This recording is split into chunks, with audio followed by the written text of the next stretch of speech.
बिस्मिल्लाहिर्रहमानिर्रहीम। मैं एक पाकिस्तानी मुजाहिद कमांडो जो भारतीय खुफिया एजेंसी रा की सफ़ों में घुसकर पाकिस्तान के खिलाफ भारतीय रा के नापाक अज़ाइम को कैसे नाकाम बनाता रहा। मेरी ये सच्ची दास्तान सुनने के लिए गाजी चैनल के साथ जुड़े रहें और मेरे इस चैनल को सब्सक्राइब करना ना भूलें और साथ लगे बेल आइकन को भी दबा दें ताकि मेरी हर नई आने वाली वीडियो आप तक बिला तखीर पहुँचती रहें।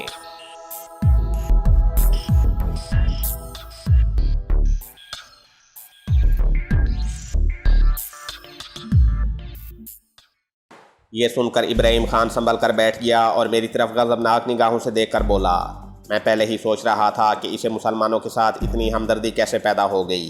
अब मालूम हुआ कि ये भी शिवसेना की एक साजिश के तहत यहाँ पर आया है।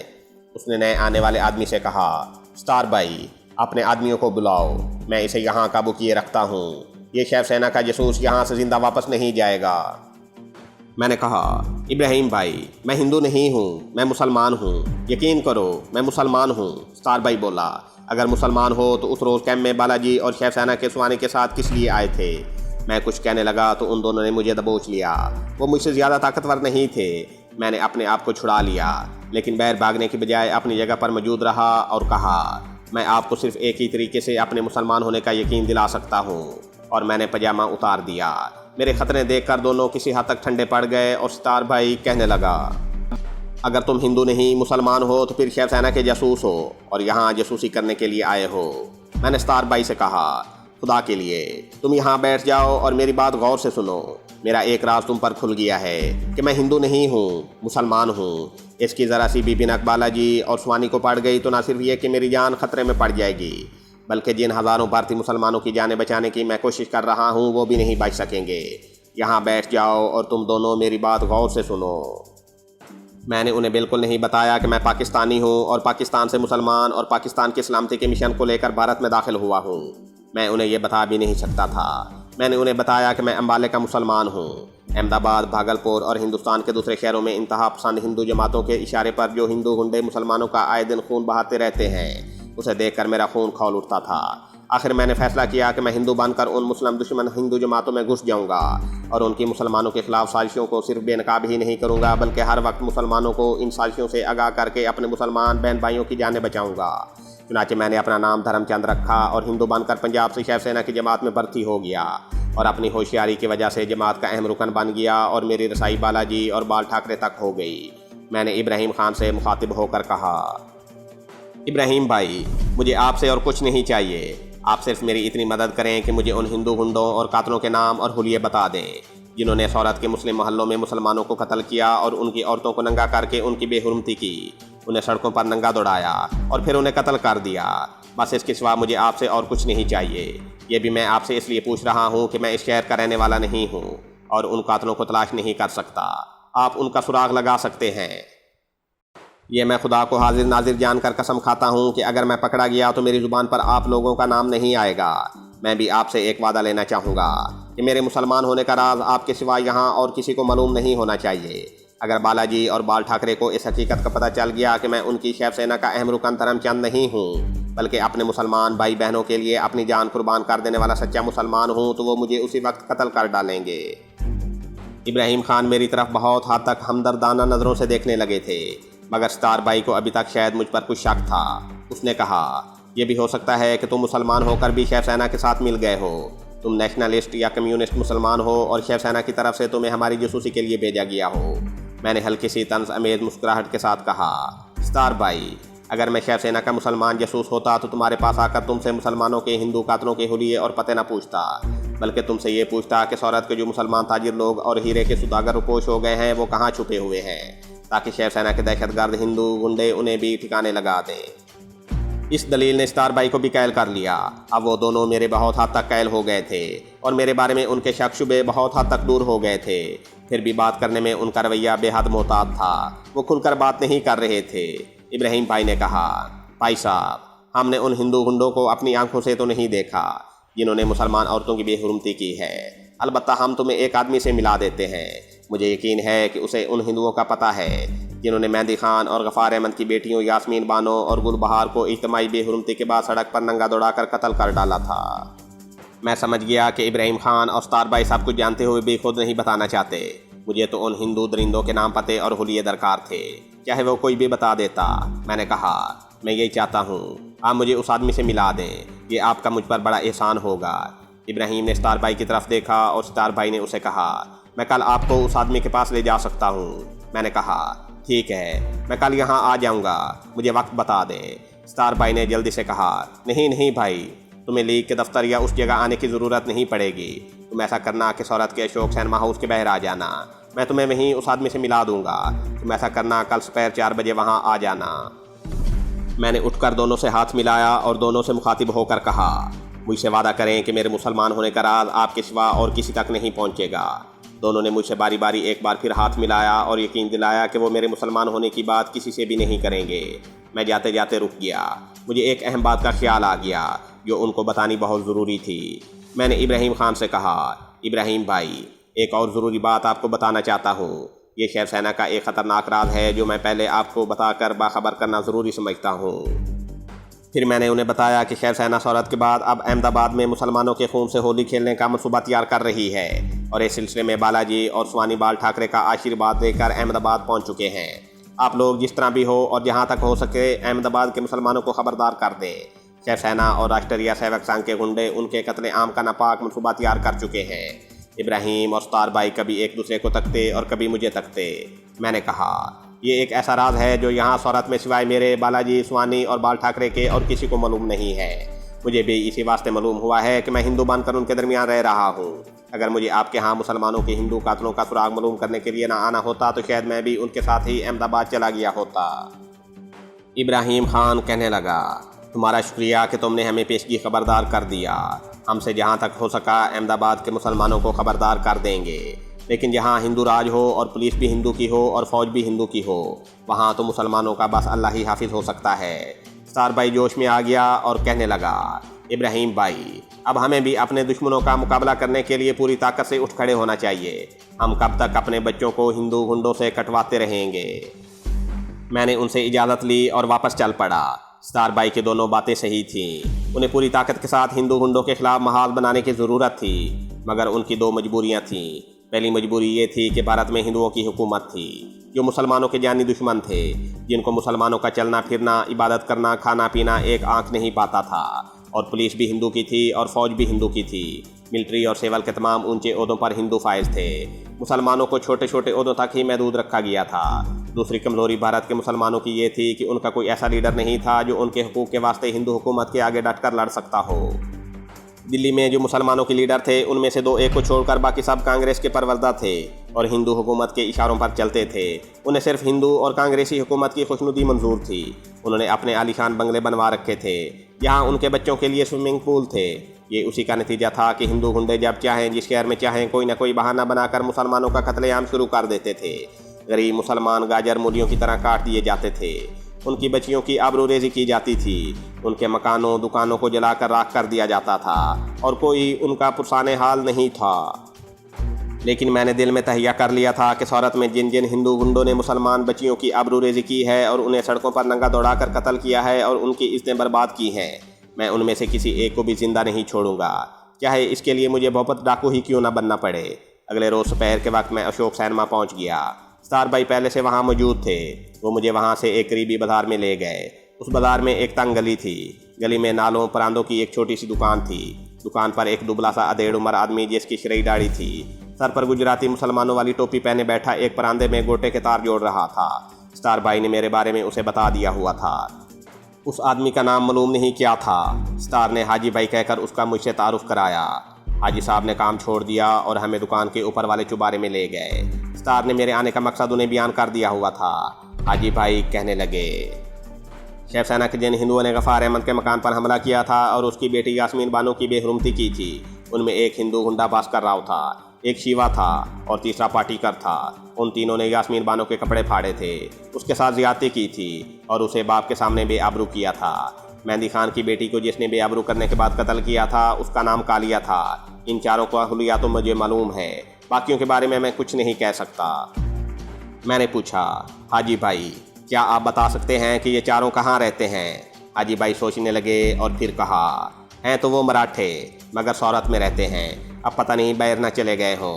इसका पता करके ही बता सकूंगा। आप ऐसा करो कि परसों मेरी दुकान पर आ जाना, मैं उन चारों गुंडों के बारे में मालूमात हासिल कर रखूंगा। मैं और सतार भाई वापस आ गए। सतार भाई को मैंने मुस्लिम लीग के दफ्तर वाले बाजार की नुक्कड़ पर छोड़ दिया और शिवसेना के ऑफिस में आ गया। बालाजी और मन्नू स्वानी अहमदाबाद गए हुए थे। मैं ऊपर वाले कमरे में आकर लेट गया और सोचने लगा, मैं इन चारों हिंदू गुंडों और मुसलमानों के कातलों को कैसे ठिकाने लगाऊंगा। मुझे थोड़ी बहुत नीम फौजी या कमांडो की ट्रेनिंग मिली हुई थी। मैं हर किस्म का असलहा भी चला लेता था। असलहा यानी ऑटोमेटिक पिस्तौल वगैरह मुझे शिवसेना के असलहा डिपो से मिल सकता था। सबसे पहले मुझे ये मालूम हो जाना चाहिए था कि मुसलमानों के ये कातिल और बेगुनाह मासूम मुसलमान बच्चियों की इज्जतें बर्बाद करने वाले ये गुंडे किन किन जगहों पर हैं। इसके बाद ही मैं कोई फैसला कर सकता था कि मुझे उनको कैसे ठिकाने लगाना है। दोपहर तक मैं ऑफिस के ऊपर वाले कमरे में ही लेटा रहा। दोपहर का खाना मैंने बाजार के एक होटल में खाया। कोई 4-5 बज रहे थे कि ऑफिस सेक्रेटरी को बाल ठाकरे के सेक्रेटरी का फ़ोन आया कि धर्मचंद कहाँ है। ऑफिस सेक्रेटरी ने मुझे ऊपर से बुला लिया। मैंने फ़ोन पर सेक्रेटरी से बात की तो वो कहने लगा, धर्मचंद, सेनापति जी ने तुम्हें इसी वक्त बुलाया है। मैं हैरान हुआ कि बाल ठाकरे बम्बई से सूरत कैसे आ गया। पता चला कि एक ख़ास और अहम मीटिंग के सिलसिले में ठाकरे को आना पड़ा है और वो इस वक्त कैशबाड़ी के इलाके में एक देवी दत्ता के बंगले पर ठहरा हुआ है। एक आदमी मुझे देवी दत्ता के बंगले पर ले गया। यहाँ भी सख्त पैरा था। मेरी तलाशी ली गई। वो लोग मेरी सूरत से शनासा थे, फिर भी उन्होंने पूरी तरह मेरी तलाशी ली। एक बॉडीगार्ड खुद मुझे बाल ठाकरे के कमरे में लेकर गया। बाल ठाकरे माथे पर शिव देवता का सुर्ख तिलक लगाए, जाफरान के सिल्की कुर्ते पजामे में मलबूस, कंधों पर जाफरानी रंग की रेशमी चादर डाले उसी आन बान के साथ सोफे पर बैठा था। सफाई पर उसका चांदी का सिगरेट केस और लाइटर पड़ा था।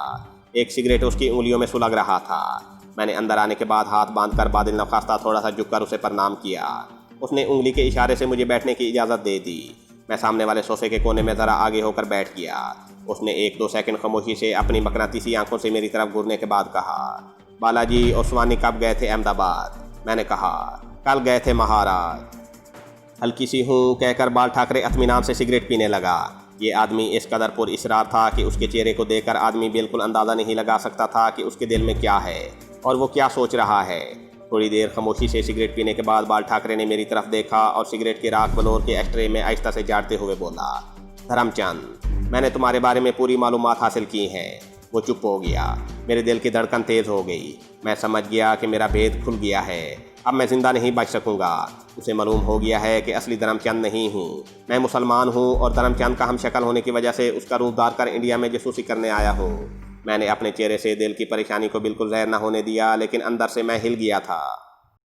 बाल ठाकरे की आदत मैंने नोट की थी कि वैसे भी वो कम गुफ्तार और खामोश तिबा था, लेकिन जब उसे किसी ख़ास मौजू पर बात करनी होती थी तो वो ठहर ठहर कर सोच कर बोलता था। 2-4 सेकंड खामोश रहने के बाद उसने सिगरेट का हल्का सा कश लगाया और बोला, तुम्हारा सारा रिकॉर्ड मैंने चेक किया है। मैं इस नतीजे पर पहुंचा हूं कि तुम भरोसे के आदमी हो। मेरी जान में जान आ गई। मैंने दिल में खुदा का शुक्र अदा किया। बाल ठाकरे कह रहा था, शिवसेना की पंजाब शाख में इस वक्त तुमसे ज़्यादा दिलेर और तजर्बेकार और कोई आदमी मुझे दिखाई नहीं देता। मैंने आजिज़ी से कहा, सेनापति जी, ये आप ही की कृपा से है।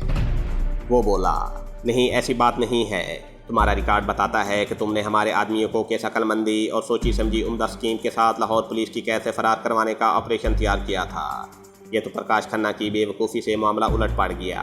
वो निहायत अहमक शख्स था। मैंने उसे सफारत खाना से निकलवा कर दिल्ली ऑफिस में लगा दिया है। इतने में एक नौकर ट्रे लेकर आ गया जिसमें बियर की बोतल और बलोर का गिलास रखा हुआ था। नौकर बियर गिलास में डालने लगा तो बाल ठाकरे ने उंगली के इशारे से उसे वहाँ से चले जाने को कहा। जब नौकर चला गया तो मैंने आगे बढ़कर कहा, सेनापति जी, मैं बियर का गिलास बना दूं। बाल ठाकरे ने इस बात में आहिस्ता से सर हिलाया। मैंने बड़े एहतमाम के साथ बियर गिलास में डाली, फिर प्लेट में से बर्फ़ की डलियां चम्मच के साथ उठाकर गिलास में डाली और टिश्यू पेपर से गिलास साफ करके ट्रे में रख दिया और वापस सोफे पर आकर बैठ गया। बाल ठाकरे ने गिलास उठाया, बियर के 2 घूंट पिए, गिलास ट्रे में रखा, टिश्यू पेपर से अपने होंठ साफ किए, इस ट्रे में सुलगता हुआ सिगरेट उठाकर उसका हल्का सा कश लिया और बोला, अहमदाबाद वाले ऑपरेशन को तो बालाजी और मन्नू स्वानी संभाल लेंगे। यहाँ सूरत में उन लोगों ने बिल्कुल प्रोग्राम के मुताबिक मुसलमानों को ख़त्म किया है। इस किस्म का काम ये लोग बड़ी चालाकी और होशियारी से कर लेते हैं, लेकिन जो काम मैं तुम्हें सौंपने वाला हूँ वो काम सिर्फ तुम ही कर सकते हो। बालाजी या मन्नू स्वानी नहीं कर सकते। मैं समझ गया कि ये शख्स मुझे कोई नया मिशन देने वाला है। मैं बिल्कुल खामोश रहा और बाल ठाकरे की तरफ आइजाना और खुशामदाना नज़रों से देखता रहा। यह बड़ा नाजुक और बड़ा सीक्रेट और ख़ास मिशन है। इस मिशन की पूरी तफसील जब तुम बम्बई आओगे तो तुम्हें बताऊंगा। अभी मैं तुम्हें सिर्फ इतनी ताकीद करूंगा कि इस बारे में अपनी ज़ुबान बंद रखना और बालाजी और मन्नू स्वामी को भी कुछ ना बताना। मैंने कहा, सेनापति जी, आप जो हुक्म करेंगे मैं वैसे ही करूंगा। बाल ठाकरे को ये लोग महाराज भी कहते थे, ठाकर साहब भी कहते थे और सेनापति भी कहते थे। मुझे मालूम हो गया था कि बाल ठाकरे अपने आप को सेनापति कहलवाना ज़्यादा पसंद करता है। जब कोई उसे सेनापति कहता है तो वो बड़ा खुश होता है। बाल ठाकरे बियर के घूंट चढ़ा रहा था, गिलास उसके हाथ में ही था और वो कहने लगा, यहाँ सौरत के बंगले में तुम्हारे और मेरे दरमियान जो बातें हुई हैं और इसके बाद मुंबई में तुम्हारे और मेरे दरमियान जो बातें होंगी वो राज ही रहेंगी और किसी को इनके बारे में कानो कान खबर नहीं होगी।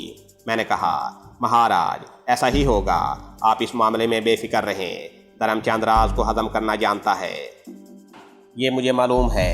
उसने सर हिलाते और बियर के गिलास को ट्रे में रखते हुए कहा। उसका सिगरेट बुझ गया था। उसने सिगरेट एश ट्रे में फेंक दिया और चांदी के सिगरेट केस में से नया सिगरेट निकालकर लाइटर उठाने लगा तो मैंने जल्दी से आगे बढ़कर लाइटर उठाया और जलाया और कहने लगा, महाराज, मैं आपका सेवक यहाँ किस लिए बैठा हूँ, मुझे भी सेवा का मौका दीजिए। बाल ठाकरे के चेहरे पर हल्का सा तबस्सुम नमूदार हुआ और कहने लगा, तुम्हारी ये बातें मौका शनासी और जहानत को ज़ाहिर करती हैं। जिस मिशन पर मैं तुम्हें भेजने वाला हूँ उस मिशन के लिए इन दो चीज़ों की बड़ी ज़रूरत होगी। उसने मेरे जलाए हुए लाइटर के शोले से अपने सिगरेट सुलगाया और सोफे पर पीछे होकर टेक लगाते हुए बोला, जब तक बालाजी और मन्नू स्वामी अहमदाबाद से वापस नहीं आ जाते तुम यहाँ सौरत में ही रहोगे। मैं आज रात की फ़्लाइट से वापस बम्बई जा रहा हूँ। मैं यहाँ एक ज़रूरी मीटिंग के सिलसिले में आया था और मुझे तुमसे भी ये बातें करनी थी। दोपहर को मुझे अहमदाबाद से बालाजी का फ़ोन आया था। उन्हें वहाँ हफ्ता 10 दिन लग जाएंगे और हो सकता है कि वो इससे पहले काम ख़त्म करके आ जाएं। तुम उनके साथ ही बम्बई वापस आ जाना। जब तुम बम्बई पहुंच जाओगे तो मैं खुद तुम्हें अपने पास बुलाऊंगा और तुम्हें उस खतरनाक और अहम तरीन मिशन की पूरी तफसील बता दूंगा जिस मिशन पर मैं तुम्हें रवाना करने वाला हूं। मैं तुम्हें एक बार फिर ताकीद करना चाहूँगा कि मेरे और तुम्हारे दरमियान जो बातें हुई हैं इसकी किसी को कानो कान खबर नहीं होनी चाहिए। मैंने फ़ौरन कहा, सेनापति जी, आप यकीन करें, आपने जो कुछ कहा है वो मेरे दिल के कुएं में जाकर उसकी तह में बैठ गया है और ये वो जगह है जहाँ दुनिया का कोई इंसान झांक कर भी नहीं देख सकता। बाल ठाकरे मुस्कुराया। मैंने शायद पहली बार उसे इस तरह ज़रा खुलकर मुस्कुराते देखा था। मुस्कुराते हुए उसकी निस्वारी संग दिल बेरहम आंखें मज़ीद सुकड़ गईं और वो कहने लगा, तुम बातें भी खूब कर लेते हो। भारत माता को तुम्हारे जैसे सपूतों की बहुत ज़रूरत है। अब तुम जाओ, तुम्हारी मेरी मुलाकात अब बम्बई में होगी। मैंने उठकर बड़े अदब से बाल ठाकरे के घुटनों को छुआ, हाथ बांधकर प्रणाम किया और उल्टे पांव दरवाजे से बाहर निकल गया। ये सब कुछ मैंने इसलिए किया था कि बाल ठाकरे ने मुझ पर जिस एतमाद का इजहार किया था वो इस किस्म की खुशामद से मज़ीद पुख्ता हो जाए और मैं शिवसेना की उन तमाम खुफिया साजिशों से बाखबर हो जाऊँ जो भारत के मुसलमानों और ख़ास तौर पर पाकिस्तान के ख़िलाफ़ तैयार की जा रही थी। मुझे यकीन था कि जिस मिशन पर बाल ठाकरे मुझे भेजने वाला है वो भी पाकिस्तान के ख़िलाफ़ ही होगा और इस मिशन को नाकाम बनाना अब मेरा काम बल्कि फ़र्ज़ बन गया था। रात की फ़्लाइट से बाल ठाकरे बम्बई वापस चला गया। ये मुझे शिवसेना के ऑफिस से मालूम हो गया। ऑफिस सेक्रेटरी की निगाहों में मेरा मकाम बहुत बुलंद हो गया था क्योंकि ठाकरे जी ने सौरत में आने के बाद मुझे अपने पास बुलाकर घंटा 1.5 घंटा मुझसे मीटिंग की थी। उसने मुझसे सरसरी तौर पर पूछा था कि ठाकरे जी से क्या बातें हुई थीं। मैंने उसे यह कहकर टाल दिया कि बस अपनी पार्टी के बारे में ही बातें होती रहीं। इसके बाद ऑफिस सेक्रेटरी ने मुझसे कुछ न पूछा। उसे मालूम था कि बाल ठाकरे जी जब भी किसी को ख़ास तौर पर बुलाते हैं तो जो बातें वहाँ होती हैं उन्हें सख्ती से राज में रखा जाता है। उसके अगले दिन मेरा हाजी भाई से मिलने का प्रोग्राम था। मैं ठीक वक्त पर उनके नालों परांदों की दुकान पर पहुंच गया। स्टार भाई वहां मौजूद नहीं थे। वो मसलिहत अंदेशी से काम ले रहे थे इसलिए कि उन्हें उसी मुल्क में रहना था। हाजी भाई दुकान पर काम में लगे हुए थे। एक शागिर्द पेशा लड़का भी उस वक्त वहाँ बैठा तिल्ले के तार अलग अलग कर रहा था। हाजी भाई मुझे चुबारे में ले गए। जब हम दोनों बैठ गए तो हाजी भाई ने कहा, मुझे मालूम हुआ है कि भास्कर, कालिया, शिवा और पटीकर ये चारों इस वक्त सौरत में नहीं हैं। मैंने बेइख्तियार होकर पूछा, फिर वो कहाँ हैं? हाजी भाई बोले, बताता हूँ भाई, तुम ज़रा सब्र तो करो। मैं चुप होकर बैठा रहा और हाजी भाई कहने लगे, शिवा, भास्कर और पटीकर जिन्होंने गफ़ार अहमद की बेटी यास्मीन बानो की इज्तिमाई आबरूरेज़ी की थी और उसके 2 भाइयों को कत्ल किया था, उन तीनों के बारे में पता चला है कि उन्हें शिवसेना और राष्ट्रीय सेवक संघ वालों ने ही इस वास्ते इधर उधर कर दिया है कि शहर के मुसलमानों की नज़रों में ना आ जाए, क्योंकि मुसलमान वकीलों ने मिलकर उस कत्ल आम के ख़िलाफ़ अदालत में इस्तग़ासा दायर कर दिया है। कुछ मालूम हुआ कि ये तीनों कहाँ होंगे। मैंने अपनी बेताबी छुपाने की कोशिश करते हुए बज़ाहिर बड़े सुकून के साथ पूछा और हाजी भाई बोले, शिवा, भास्कर और पटीकर के बारे में मुझे बताया गया है कि जलंधर शहर के बाहर एक मंदिर है जिसको बोर्ड वाला मंदिर भी कहते हैं। ये तीनों कातिल उसी मंदिर में बड़े पुजारी के मेहमान बनकर ठहरे हुए हैं। मैं उन्हें कैसे पहचान सकूंगा? हाजी भाई बोले, मैंने इसका भी बंदोबस्त कर लिया है। मैं तुम्हें उन तीनों की तस्वीरें दिखाता हूँ। इसके बाद हाजी भाई ने उठकर अलमारी में से एक रजिस्टर निकाला। रजिस्टर में से खाकी रंग का एक लिफाफा निकाल कर खोला। उसमें 3 पासपोर्ट साइज के ब्लैक एंड वाइट फ़ोटो थे। तीनों फ़ोटो मेरी तरफ बढ़ाते हुए उन्होंने कहा, ये उन तीनों की तस्वीरें हैं। इनके नीचे उनके नाम भी लिखे हुए हैं। मैं फ़ोटो देखने लगा। यहाँ आपको उनके हुलिये बताने की ज़रूरत नहीं है। बहरहाल मैंने शिवा, पटीकर और भास्कर की शक्लों को अच्छी तरह से अपने ज़हन में नक्श कर लिया और तस्वीर वापस देने लगा तो हाजी भाई बोले, मुझे देने की ज़रूरत नहीं है, तुम इनको अपने पास ही रखो, वक्त पर तुम्हें काम आएगी। हो सकता है कि तुम इनकी शक्लों को याद ना रख सको। मैंने तीनों पासपोर्ट साइज़ के फ़ोटो लिफाफे में डालकर अपनी जेब में रख लिए और हाजी साहब से मुसलमानों के चौथे कातिल और दुश्मन इस्लाम के बारे में पूछा, जिसने मेहंदी खान की बेटी को बेआबरू करके शहीद किया था और जिसका नाम आपने कालिया बताया था, ये कहाँ होगा? हाजी साहब कहने लगे, उसके बारे में मालूम हुआ है कि वो अपने घर चला गया है। उसका घर थानर कस्बे में है। थानर कस्बा गुजरात और महाराष्ट्र की सरहद पर है। बसावल से कामई की तरफ जो रेलगाड़ी जाती है, ये कस्बा उसी लाइन पर आता है। कस्बे के करीब दरिया टापी बहता है। सेठ हरिदास उस कस्बे का बहुत बड़ा जागीरदार है। वो बहुत बड़े मकान में रहता है। कालिया एक तरह से उसका बॉडीगार्ड है। वो कस्बे का बदमाश है। लोग उससे डरते हैं। उसका कस्बे में दरिया किनारे अपना डेरा है। यहाँ वो देसी शराब बनाकर बेचता है। जागीरदार हरिदास का बॉडीगार्ड और बदमाश होने की वजह से पुलिस उस पर हाथ नहीं डालती। मेरा ख्याल है तुम्हारे वास्ते इतनी मालूमात काफ़ी होंगी। मैंने कहा, बिल्कुल काफ़ी हैं। और अब मुझे आप ये भी बता दें कि सौरा से कौन सी गाड़ी कामई भसावल की तरफ जाती है? हाजी भाई बीड़ी पीते हुए बोले, ये तो तुम्हें स्टेशन पर जाकर मालूम होगा। मैंने हाजी भाई का शुक्रिया अदा किया और उनसे हाथ मिलाते हुए कहा, मैं चाहूँगा कि जो बातें आपके और मेरे दरमियान इस वक्त हुई हैं, उनका सिवाय स्टार भाई और इब्राहिम भाई के और किसी शख्स को इल्म ना हो। हाजी भाई ने कहा, उसकी तुम फिक्र ना करो। मुझे खुशी है कि कम से कम एक मर्द तो ऐसा निकला जो उन काफिर दरिंदों से मुसलमानों के खून का हिसाब चुकाने जा रहा है। खुदा तुम्हें कामयाब करे। मैं हाजी भाई के घर से निकलकर सौरत में शेफसीना के दफ्तर की तरफ रवाना हो गया। उसी रात को अहमदाबाद से बालाजी का दोबारा फ़ोन आ गया। उसने दफ्तर के सेक्रेटरी से मेरे मुतल्लिक पूछा कि धर्मचंद ऑफिस में है। सेक्रेटरी ने कहा, हाँ है, मैं उसे फ़ोन देता हूँ। उसने रिसीवर मेरी तरफ बढ़ाते हुए कहा, बालाजी का अहमदाबाद से फ़ोन है। मैंने रिसीवर लेकर कहा, हेलो बालाजी, राम राम, मैं धर्मचंद बोल रहा हूँ। बालाजी ने कहा, धर्मचंद, हमें यहाँ देर लग जाएगी, तुम वापस बम्बई मत जाना, क्योंकि हो सकता है वापस सौरत आकर तुम्हें कोई नई ड्यूटी देनी पड़े। मैंने कहा, मैं सौरत में ही रहूँगा। बालाजी, आप बेचिनत रहें। वैसे आपको कितने दिन और लगेंगे अहमदाबाद में? बालाजी ने कहा, कुछ नहीं कह सकता। यहाँ के ख़ास हिंदू लीडरों से मिलकर सारा मनसूबा तैयार किया जा रहा है। अहमदाबाद के कपड़े के मुसलमान ताजिर और दूसरे अमीर मुसलमानों की लिस्टें बना रहे हैं ताकि सबसे पहले उन्हें निशाना बनाया जा सके। मुझे यकीन था कि इब्राहिम भाई और स्टार भाई ने शेफसीना के उन नापाक मनसूबों के बारे में अहमदाबाद के सरकर्दा मुसलमानों और वहाँ के मुस्लिम लीगी रज़ाकारों और नौजवान मुसलमानों को आगाह कर दिया होगा और ये लोग अपने नापाक अज़ाइम में कामयाबी हासिल न कर सकेंगे। मैंने कहा, बिल्कुल ठीक है बालाजी, इन लोगों का पूरा बंदोबस्त करके आएँ ताकि इस बार अहमदाबाद में एक भी मुसलमान न बचने पाए। बालाजी की आवाज़ आई, ऐसा ही होगा, जय शिव शंकर की। मैंने जवाब में कहा, जय शिव शंकर की, और फ़ोन बंद हो गया। मैंने फ़ोन बंद करने के बाद आंखें बंद कर लीं और अपने दिल में कहा, या मेरे मौला, अहमदाबाद के मुसलमानों की हिफाजत फरमाना। ऑफिस सेक्रेटरी बोला, महाराज, आंखें क्यों बंद कर लीं? मैंने जल्दी से आंखें खोलकर 2-3 बार उन्हें झपकाया और कहा, कुछ पड़ गया है आंखों में, और जेब से रुमाल निकाल कर यूं ही आंखें साफ करने लगा। बालाजी और मनु स्वानी को अहमदाबाद में 1 हफ्ता तो ज़रूर लग जाना था। इस दौरान मुझे मेहंदी खान के बेटे के कातिल और उसकी बेटी के बेहुरमती करने वाले कालिया को ठिकाने लगाना था। इतना मुझे मालूम था कि कामई भसावल वहाँ से ज़्यादा दूर नहीं है। अब मसला कोई पिस्तौल वगैरह हासिल करने का था। मैंने उसका हल सोच लिया। रात का खाना खाने के बाद मैं ऑफिस में आया। ऑफिस सेक्रेटरी भी हिंदू गुजराती था। वो दफ्तर में ही रात को सोता था। मैंने उसको कहा, यार आज फ़िल्म का आखिरी शो देखने को जी चाहता है, कौन सी फ़िल्म देखोगे? मैंने एक फ़िल्म का नाम लिया जो इन दिनों रेलवे स्टेशन के साथ वाले सिनेमा हाउस में खूब चल रही थी। मराठा सेक्रेटरी बोला, कोई हथियार ज़रूर साथ रख लेना। जो बात मैं करना चाहता था वो उसने खुद ही कह डाली थी। मैंने कहा, ये तुमने ठीक कहा, मगर मेरा पिस्तौल तो मुंबई में है, यहाँ ऑफिस में कोई असलहा वगैरह होगा।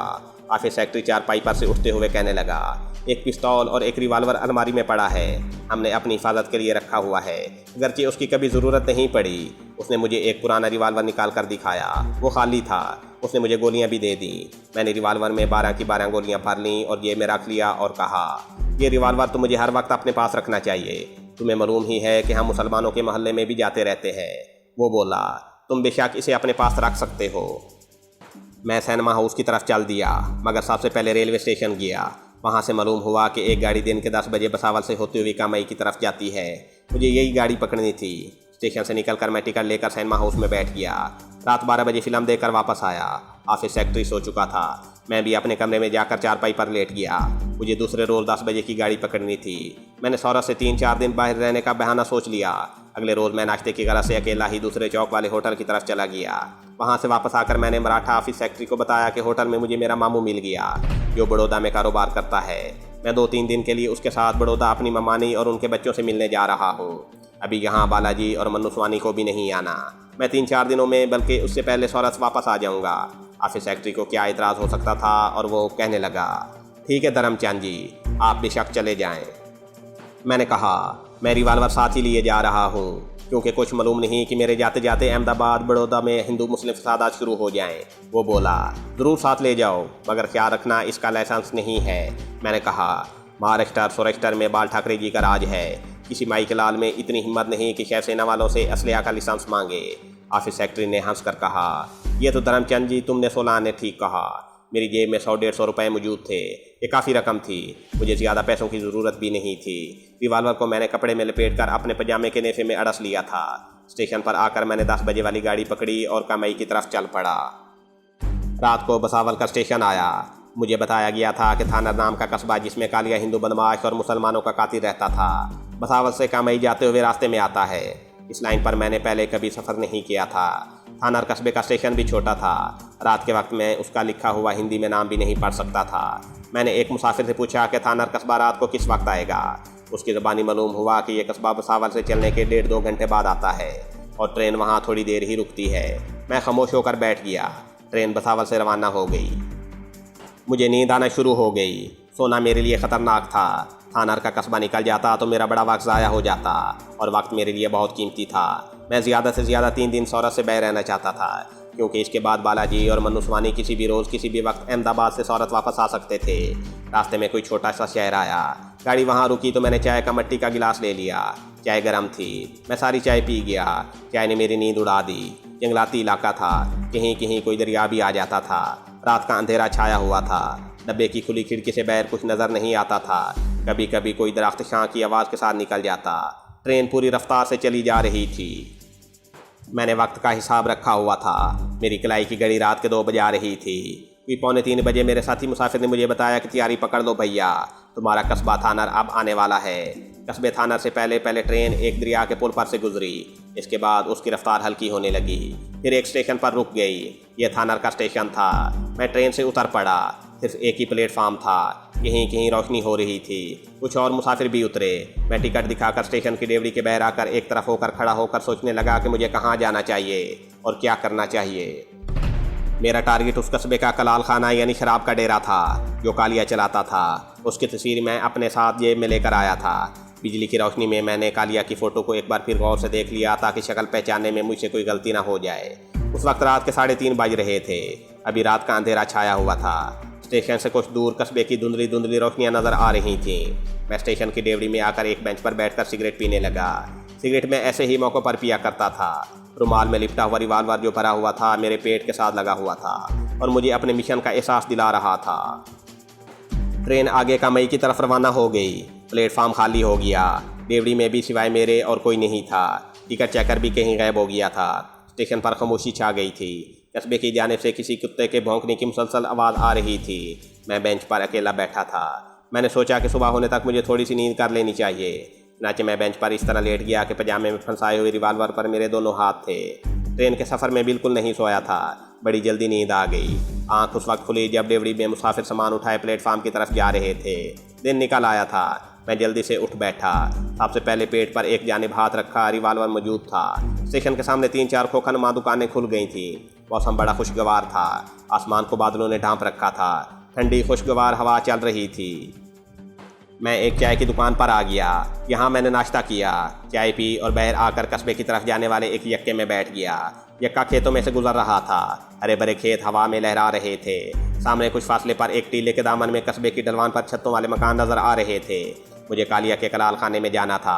इस बारे में यक्के वाला मुझे बिल्कुल सही मालूमात दे सकता था। मैंने बातों ही बातों में उससे कस्बे के बारे में कहा कि यहाँ तो सुना है पुलिस का बड़ा इंतज़ाम है, चोरी चकारी वगैरह बिल्कुल नहीं होती। यक्के वाला बोला, ये सब कहने की बातें हैं जी, थाना में क्या कुछ नहीं होता। मैंने कहा, लोग ये ज़रूर कहते हैं कि इस गांव में गैर कानूनी शराब वगैरह बिल्कुल नहीं तैयार होती। यक्के वाला हंस पड़ा।